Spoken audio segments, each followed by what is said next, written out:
जरा कल्पना करते हैं 101 मील की दौड़ की, वो भी बिना किसी ट्रेनिंग के। बाप रे, ये तो सोचना भी अजीब लगता है। बिल्कुल। गुर्दे फेल होने की कगार पर हैं, पैरों की हड्डियां टूट रही हैं और जूतों के अंदर खून भर चुका है। मेरा मतलब है, कोई भी सामान्य इंसान ऐसी स्थिति में तुरंत एम्बुलेंस बुलाएगा, लेकिन एक इंसान ऐसा था जो नहीं रुका। हाँ, वो इंसान बस दौड़ता रहा। आज की हमारे इस चर्चा का मकसद ठीक इसी मानसिकता को समझना है। हम उस विज्ञान और मनोविज्ञान को डिकोड करने वाले हैं जो एक ऐसे दिमाग का निर्माण करता है जो टूटने से साफ इनकार कर देता है। और ये बात बहुत जरूरी है क्योंकि हम अक्सर सोचते हैं कि खुद को बदलने के लिए सिर्फ एक मोटिवेशनल वीडियो या किसी प्रेरणादायक भाषण की जरूरत होती है। लेकिन यहाँ जो सबसे हैरान करने वाली बात है वो ये है कि मोटिवेशन असल में कचरा है। कचरा है। हाँ बिल्कुल, ये एक बैंडेड की तरह है जो बस कुछ घंटों के लिए काम करता है। दिमाग की मूल वायरिंग को बदलने के लिए उस कंफर्ट जोन को चीरकर उस दर्द और संघर्ष के बीच से गुजरना पड़ता जिससे हम हमेशा भागते हैं। आज का हमारा लक्ष्य यही समझना है कि कैसे कोई बिल्कुल शून्य से उठकर दुनिया का सबसे कठोर इंसान बन सकता है। तो चलिए इस कहानी को वहां से शुरू करते हैं जहां से हमारे बहुत सारे विश्वास जुड़े होते हैं, हमारी जेनेटिक्स।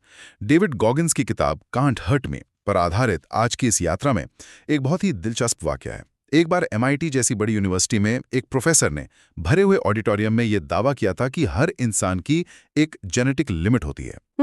मतलब हमारे जीन ही ये तय करते हैं कि हम कितनी दूर तक जा सकते हैं। हाँ, और उनका कहना था कि एक सीमा के बाद मानसिक मजबूती भी काम नहीं आती। सुनने में तो ये बहुत ही लॉजिकल लगता है ना? बिल्कुल लगता है। और देखिए, विज्ञान का हवाला देकर अपनी कमजोरियों को सही ठहराने का ये एक बहुत ही आरामदायक तरीका भी है। लेकिन गॉगिन्स की जिंदगी की कहानी इस पूरे मिथक को जड़ से उखाड़ फेंकती है।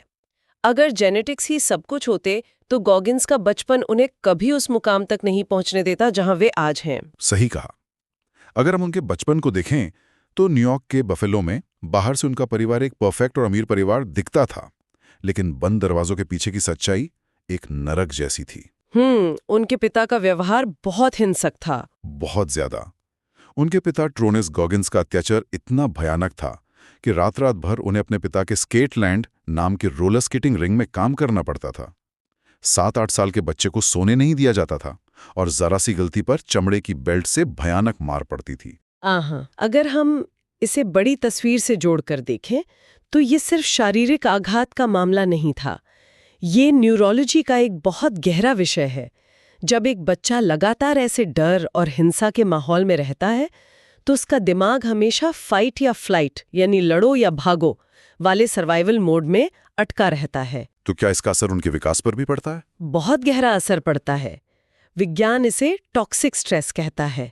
इसका सीधा असर नर्वस सिस्टम पर पड़ता है जो हर वक्त किसी नए खतरे के लिए हाई अलर्ट पर रहता है। और इसका असर उनके शरीर पर साफ दिखने लगा था। तनाव की वजह से उनके बाल झड़ने लगे थे, त्वचा पर सफेद दाग यानी विटिलिगो की समस्या हो गई थी और हकलाना भी शुरू हो गया था। स्कूल में भी तो परेशानियां थी उनके लिए। हाँ, स्कूल में भी स्थिति कुछ खास अच्छी नहीं थी। वहां मिस डी जैसी टीचर थीं जो उन्हें पढ़ाई में मदद करने के बजाय स्पेशल स्कूल भेजना चाहती थीं। उनके आसपास नस्लवाद का जहर भी था, यहां तक कि उनकी कार पर नस्लभेदी गालियां तक लिख दी गई थी। अगर हम इस पूरी स्थिति की एक तुलना करें तो ये कुछ वैसा ही है जैसे किसी को ताश के खेल में सबसे खराब पत्ते मिले हों। और सिर्फ पत्ते खराब नहीं मिले हैं, बल्कि सामने वाला खिलाड़ी चीटिंग भी कर रहा है और खेल के नियम भी पूरी तरह खिलाफ बनाए गए हैं। और सबसे बड़ी विडंबना ये है कि फिर भी उस इंसान को वो खेल खेलना ही पड़ता है। कोई टेबल छोड़कर उठ नहीं सकता। बिल्कुल सटीक एनालॉजी है।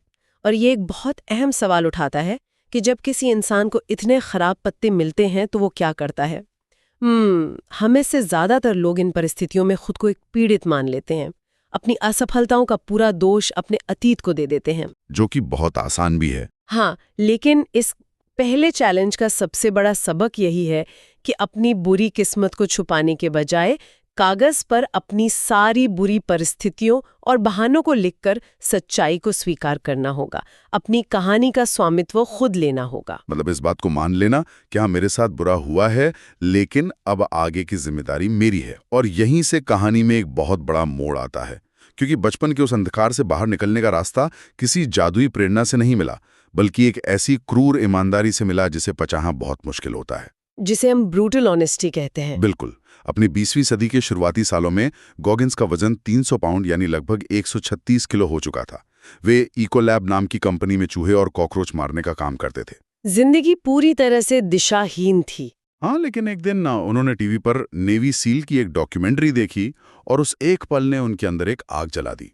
उन्होंने अपनी जिंदगी बदलने का फैसला किया और इसके लिए उन्होंने अकाउंटेबिलिटी मिरर यानी जवाबदेही के आईने का इस्तेमाल किया। ये अकाउंटेबिलिटी मिरर कोई जादुई शीशा नहीं था, ये बस उनके बाथरूम का एक साधारण आईना था जिस पर स्टिकी नोट्स लगाकर उन्होंने अपने लक्ष्यों को और अपनी कमियों को बिना किसी फिल्टर के पूरी ईमानदारी से लिखा। उन्होंने खुद को आईने में देखकर साफ-साफ कहा कि तुम मोटे हो, तुम अनपढ़ हो। अब यहाँ मुझे थोड़ा संशय हो रहा है।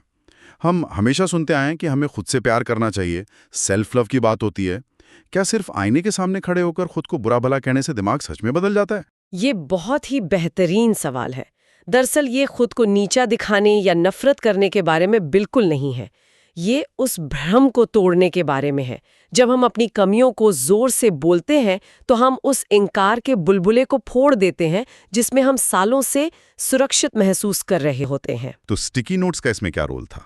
जो स्टिकी नोट्स वाली बात है वो लक्ष्य को बहुत ही छोटे छोटे हासिल करने लायक हिस्सों में बांटने का एक वैज्ञानिक तरीका है। छोटे हिस्सों में बांटना? जैसे कि एक ही दिन में सब कुछ बदलने की कोशिश ना करना? बिल्कुल। जब कोई एक छोटा लक्ष्य पूरा होता है, जैसे आज 10 मिनट दौड़ना, और वो नोट आईने से हटता है तो इंसान के दिमाग में डोपामाइन रिलीज होता है। ये डोपामाइन सिर्फ खुशी नहीं देता बल्कि ये आत्म अनुशासन को बढ़ाता है। ये अगले कड़े कदम के लिए ऊर्जा पैदा करता है। और इसी डोपामीन लूप और आत्म अनुशासन का नतीजा था कि सिर्फ 3 महीने के अंदर उन्होंने 106 पाउंड वजन कम कर लिया। साथ ही मिलिट्री के टेस्ट में भी अपना स्कोर 44 से बढ़ाकर 50 कर लिया और नेवी सील के लिए क्वालिफाई कर गए। ये सच में दिमाग सुनकर देने वाला है। लेकिन मिलिट्री में पहुंचना कोई मंजिल नहीं थी, ये तो बस एक शुरुआत थी। वहां शरीर की नहीं बल्कि असल लड़ाई तो दिमाग के स्तर पर लड़ी जानी थी। और जब नेवी सील की ट्रेनिंग की बात आती है तो हेल वीक का जिक्र आना लाजमी है। ये ट्रेनिंग का सबसे खूंखार हिस्सा होता है। 130 घंटे का लगातार शारीरिक और मानसिक टॉर्चर। नींद लगभग न के बराबर होती है इसमें। हाँ, ठंडे बर्फीले पानी में घंटों बैठे रहना और सिर पर भारी नावें उठाकर दौड़ना।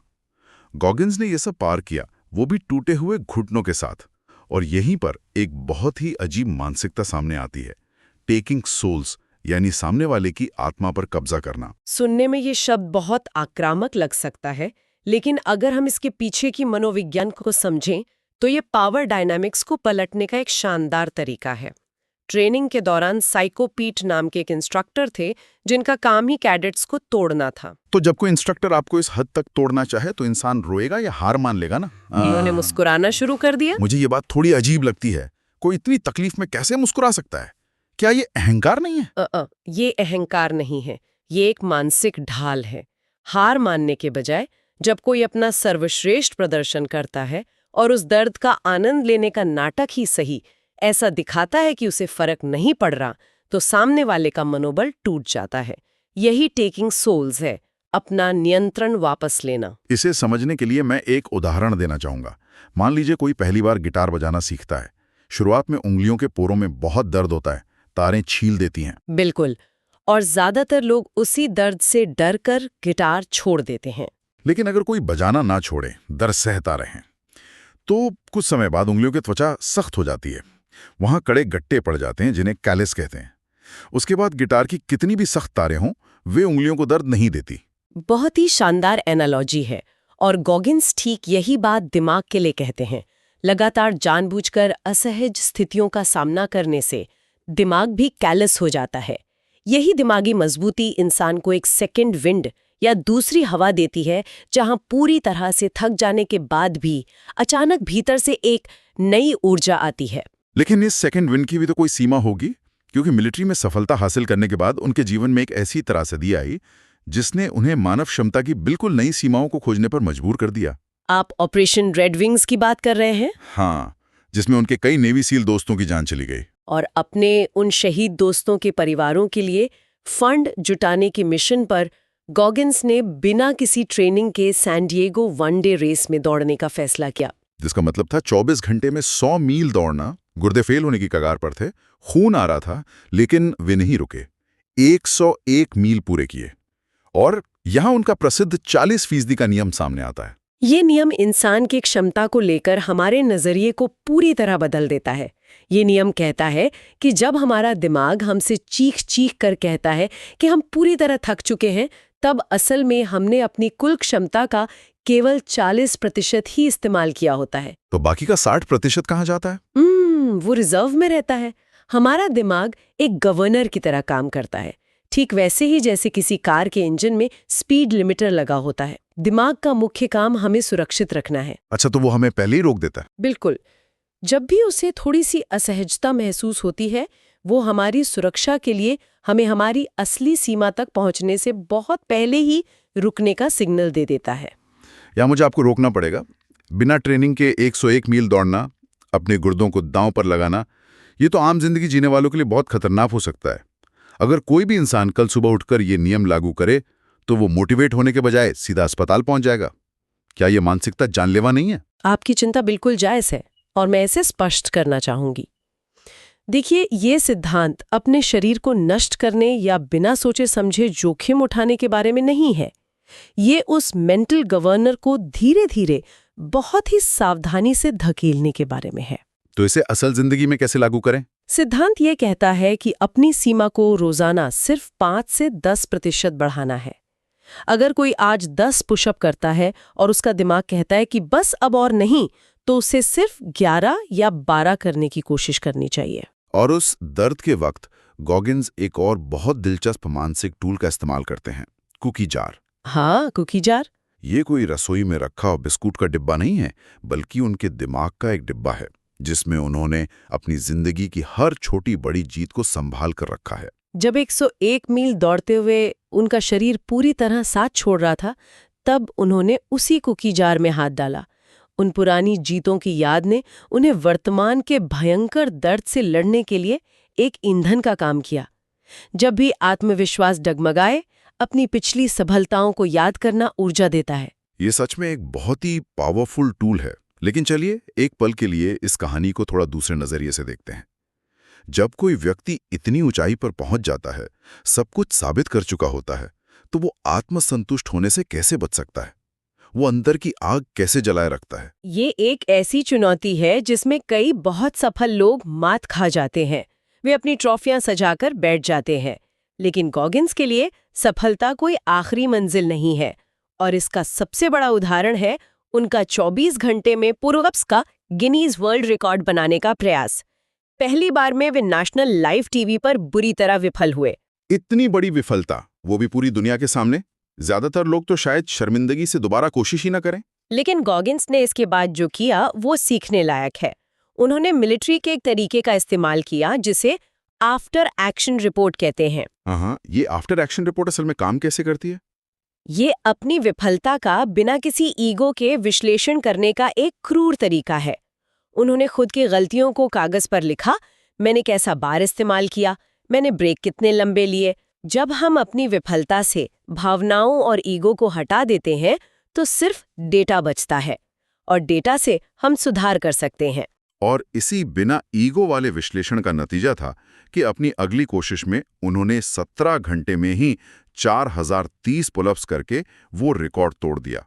लेकिन ठहरिए, यहाँ एक ऐसा तथ्य है जो सच में दिमाग को झकझोर देता है। कौन सा तथ्य? जब बाद में उनके हृदय की जांच हुई, तो पता चला कि जन्म से ही उनके दिल में एक छेद था, जिसे एट्रियल सेप्टल डिफेक्ट कहते हैं। अरे बाप रे! मतलब अब तक उन्होंने जो भी असंभव काम किए थे, वो सब उन्होंने अपनी आधी शारीरिक क्षमता पर किए थे। ये तो अविश्वसनीय है। यही तो बात है, और इसीलिए वे समय के प्रबंधन पर इतना ज्यादा जोर देते हैं।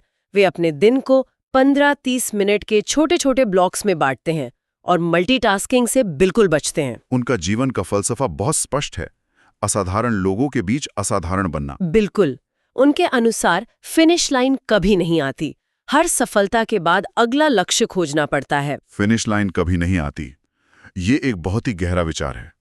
तो अगर हम आज की इस पूरी चर्चा को समेटें, तो सबसे बड़ी सीख क्या निकल कर आती है? सार यही है कि महानता हासिल करने के लिए किसी विशेष टैलेंट या जन्मजात प्रतिभा का होना बिल्कुल जरूरी नहीं है। सबसे बड़ी ताकत है सेल्फ डिसिप्लिन, अपनी कमियों के प्रति क्रूर ईमानदारी और सबसे बढ़कर उस दर्द को सहने की क्षमता विकसित करना। और ये बात हमें वापस उसी सोच पर ले जाती है जहां से हमने आज की इस यात्रा की शुरुआत की थी। हम हमेशा से यही सीखते आए हैं कि दर्द से बचना ही सुख है। सुरक्षित खेलो, आराम की तलाश करो। लेकिन आज जिन स्रोतों पर हमने चर्चा की है, उनसे एक बहुत ही उकसाने वाला विचार उभर कर आता है जो इस पूरी धारणा को पलट देता है। बिल्कुल। एक पल के लिए सोचिए, क्या हो अगर हमारी सबसे बड़ी कमजोरियां, हमारे बचपन के सबसे गहरे आघात और हमारे सबसे बड़े डर ही हमारी सबसे बड़ी ताकत का स्रोत बन सकते हों? क्या हम हमेशा दर्द और संघर्ष से भागने के बजाय उसे जानबूझकर अपने जीवन में आमंत्रित करना शुरू कर देंगे? सही कहा। अगली बार जब कोई भी लक्ष्य बहुत बड़ा लगे, जब आपका दिमाग 40% पर ही रुकने को कहे और शरीर जवाब देने लगे, तो रुकने से पहले बस खुद से एक छोटा सा सवाल पूछना है, क्या हो अगर मैं इसे कर लूं? और यही वो अकेला सवाल है जो इंसान की हर सीमा को तोड़ सकता है। तो उस आरामदायक नींद से जागने और अपनी असली क्षमता को पहचानने का समय आ गया है। इस विचार के साथ हम आज की इस विस्तृत चर्चा को यहीं विराम देते हैं। कुछ नया करने और अपनी सीमाओं को धकेलने के लिए ये यकीनन एक बहुत ही शक्तिशाली विचार है।